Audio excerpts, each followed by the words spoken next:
Okay, hi. I'm Mimi, Aaron's little sister. I want to start with thank you to everyone for coming to celebrate these two. Especially Dan's side. We understand if you come up with any excuse never to see us again. But yeah. Okay, so everyone knows how amazing Aaron is and how impossible that is to convey in words. So that's like everyone's been being like, oh, good luck with your speech. I'm like, thanks, that doesn't make me feel any better. Especially when my dad said it. I was like, all right, thanks. But I decided that I would start by describing Erin as a person before I attempted to explain her as a big sister. So Erin is the best. She has the biggest heart, and it never skips a beat. There's not a minute that goes by where she's not thinking about all of us, and not a second that goes by where she's not thinking about Wilson, her dog, and Save the Whales. She knows what I'm saying. But there's more traits that come along with her heart.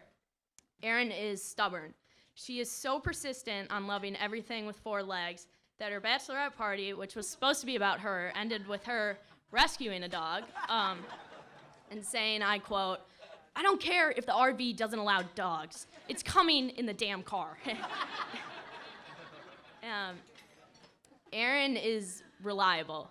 She told me and Clay once, my brother Clay, I think I was probably in like 4th grade. She told us to memorize her phone number because if we were ever to be arrested, we were to call her and not my mom and dad. So if you need her, you can call her at 847-373-3447. Oh, sorry. Erin, she's very emotional, as you all know. So me, Sam, and Jack and Clay started a bet about yesterday of when she would absolutely lose it in tears today. And my dad beat her way. He's been crying all day, so yeah.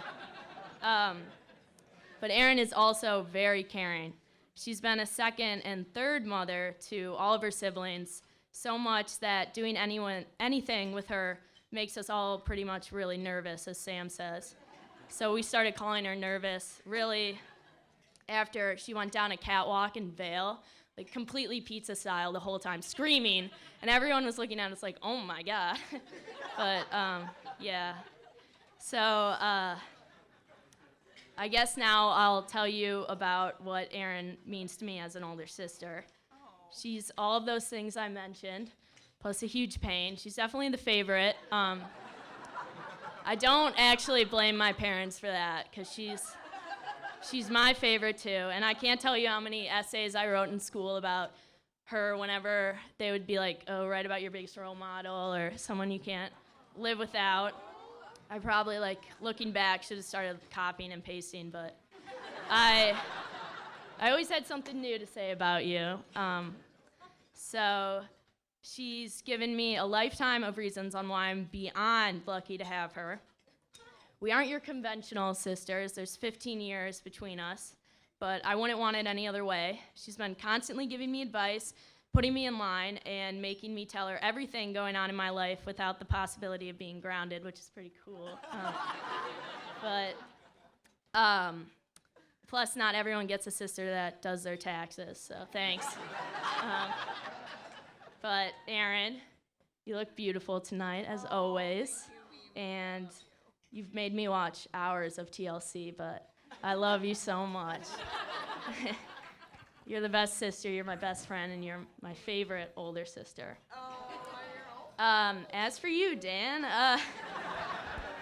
I really didn't think anyone would ever be good enough for my older sister, till after you came willingly to Tahoe with us, and you went snowmobiling with Sam, Clay, and Jack. So that was a pretty good test. And it was that night that you asked their permission to marry our sister.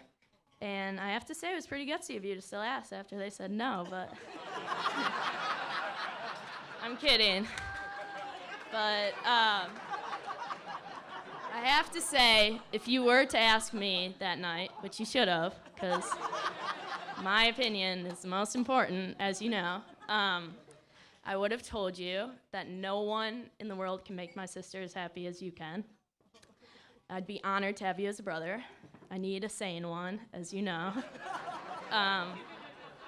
And lastly, I would tell you that you're the luckiest guy in the world because you get to spend the rest of your life with my sister, and that's the greatest gift of all. So I don't have a drink, but cheers to Aaron and Dan.